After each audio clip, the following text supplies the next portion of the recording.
It started with silence, a borrowed stillness that lasted for months, then years. Payments halted, interest frozen. For once, the numbers stopped climbing. And just like that, life felt lighter. A generation caught its breath, but no one told them it was only a pause, a borrowed calm before the machinery restarted. This month, the notices returned, quietly, without apology, as if nothing had happened, as if everything hadn't changed.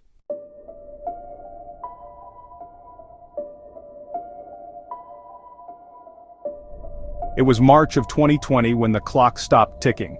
A global crisis hit pause on nearly everything: jobs, classrooms, and for once, the relentless march of student loan payments.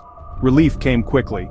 Temporary, they called it, but as the months passed and extensions continued, it began to feel like a shift, a reset. Leaders stood at podiums, spoke of forgiveness, fairness, a chance to rebuild, and many believed it. Hope bloomed, debates raged. Millions imagined life without that monthly wait, some even celebrated, but it didn't last. Courtrooms grew louder than campaign promises, relief turned into rhetoric, and somewhere between the lawsuits and the budget battles, the dream began to dim. Now, it's 2025, the pause is over, and what's returning isn't just the old system, it's something else entirely.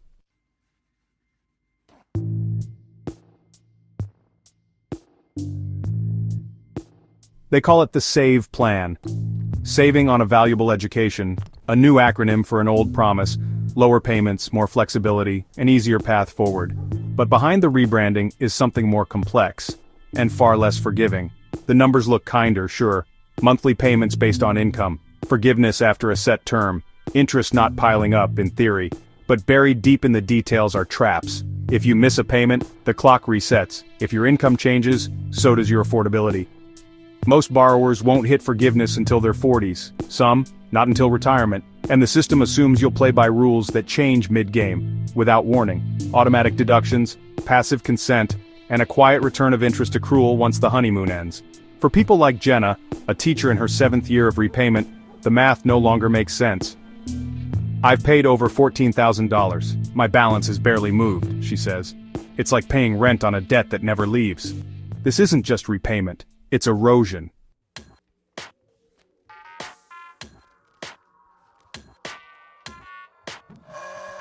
For millions, repayment doesn't mean budgeting, it means sacrificing. A down payment becomes a fantasy. Wedding plans postponed indefinitely, even the thought of children shelved under someday.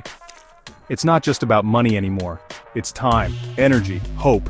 In a world where rent swallows half a paycheck and groceries now carry price tags like luxuries, student loan payments aren't just another bill, they're a weight pressing down on every major life decision. Homeownership among young adults is at a historic low. Entrepreneurial dreams are deferred. Emergency savings, for many, they simply don't exist. The economy doesn't feel the same, because it isn't.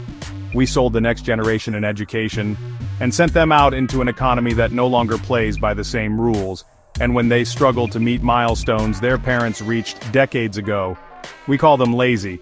We blame the symptoms, not the system.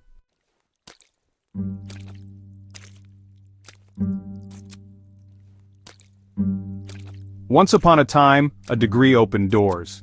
Today some of those doors no longer exist. Artificial intelligence is reshaping the job market, quietly, quickly, without remorse. Entry-level positions, the stepping stones for fresh graduates, are being absorbed by automation. AI writes, it codes, it calculates, predicts, and organizes. And it doesn't require health insurance. The same students who borrowed tens of thousands for a seat in a lecture hall now enter a market that may not need them. We told them to stay in school, get the degree, do it right. But no one updated the rulebook. Some adapt, learning new skills from YouTube, joining coding boot camps, freelancing, and the cracks left behind. Others aren't so lucky. They're delivering groceries with master's degrees, competing with algorithms for work that barely pays. Tech was supposed to liberate us from the grind, but for those in debt, it often feels like it's closing in.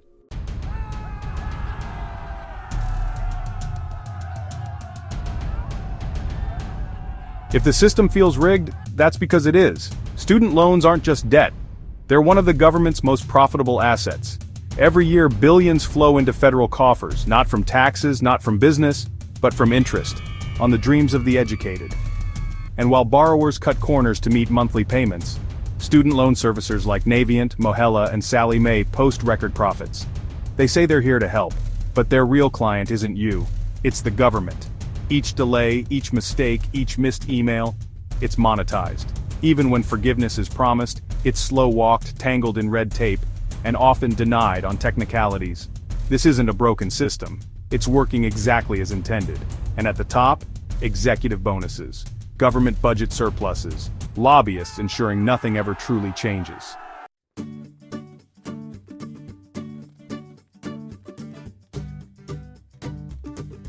You didn't create this system, but you still have to survive it. There are moves you can make, right now, to ease the pressure. First, look into the SAVE plan. It's not perfect, but it could lower your payments based on income, sometimes to as low as $0 a month. Next, consolidate. If your loans are scattered, bringing them under one roof can simplify everything and help you qualify for forgiveness faster. Apply for income-driven repayment. And if you work in public service, double-check your PSLF eligibility. Thousands are approved every month now. But beyond the paperwork, look at your skills. Tech is ruthless, yes, but it's also accessible. Online certifications, coding boot camps, freelance platforms, they're not a silver bullet, but they can offer a path forward. You can still win in this economy, but you have to play smart and fast.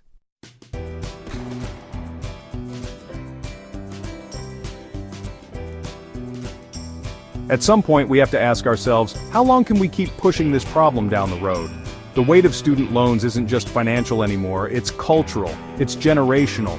Every day the cost of living creeps up, inflation is relentless. Housing, out of reach, tech is advancing, jobs are automating, but the price of education, it keeps climbing. How many generations can be burdened by debt before we break? Before we accept that the dream of a college degree may no longer fit the reality of a working economy? And here's the real kicker. In 10 years, will college even exist the way we know it now? Will campuses be full of students sitting in lecture halls? Or will they be sitting at home in front of a screen, learning through AI-driven virtual classrooms? It's not just about student loans, it's about the future of education. And it's starting to look unsustainable.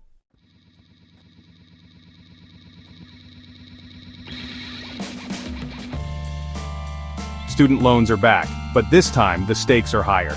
This isn't about laziness, it's about a generation caught in a system designed to extract, not support. We didn't ask for this debt. We didn't ask for an economy that doesn't value our degrees. We're not lazy, we're trapped. But there's one thing I know, we still have the power to change things. It's time to have the conversation. And it starts with you, so I want to hear from you. Comment below, is college still worth it in 2025? Have you been impacted by student loans? Your story matters. Don't forget to like and subscribe for more smarter takes on tech, finance, and the world shaping our future.